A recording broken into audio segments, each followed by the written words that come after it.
Здравейте, приятели! Добре дошли в нашия канал за любители на кучетата.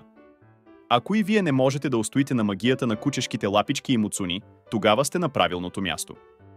Не забравяйте да натиснете бутона за абониране и камбанката до него, за да не пропускате нито един наш вълнуващ клип.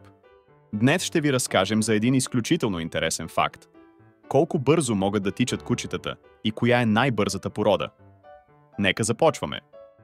Забелязали ли сте някога как вашето куче превзема двора супер бързо, когато е изпълнено с енергия, или как се състезава рамо до рамо с най-бързите кучета в парка? Или пък сте впечатлени от издръжливостта на вашето куче, когато успява да тича с вас? Да, някои кучета наистина могат да бъдат изключително бързи. Но замисляли ли сте се колко бързо могат да тичат кучетата и коя порода държи рекорда за скорост?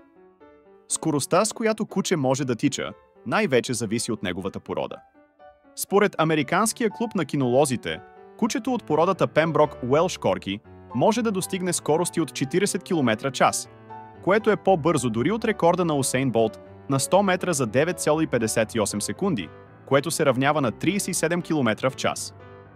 Но най-бързата порода, без съмнение, е грейхаундът, който достига впечатляващите 74 км/ч. И така, ако търсите идеалния спътник за дълги разстояния, може би трябва да се насочите към породи като сибирския хъски или ваймаранер, които могат да издържат на дълги разстояния и интензивно бягане. Важно е обаче да запомните, че всеки четириног приятел има своя собствена скорост и темпо, така че наслаждавайте се на общото време заедно, независимо от темпото. И не забравяйте, колкото и да е вълнуващо да наблюдаваме тези бързи тичания, важно е да се грижим за здравето на нашите кучета, като избираме подходящи повърхности за тичане и предоставяме необходимата им дневна доза упражнения, за да останат здрави и щастливи. Благодарим ви, че споделихте времето си с нас днес и научихте повече за невероятните способности на нашите кучешки приятели. Надяваме се да ви е било интересно и полезно.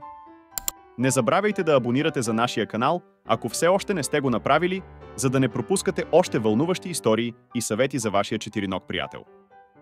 До нови срещи в нашите следващи клипове. Довиждане!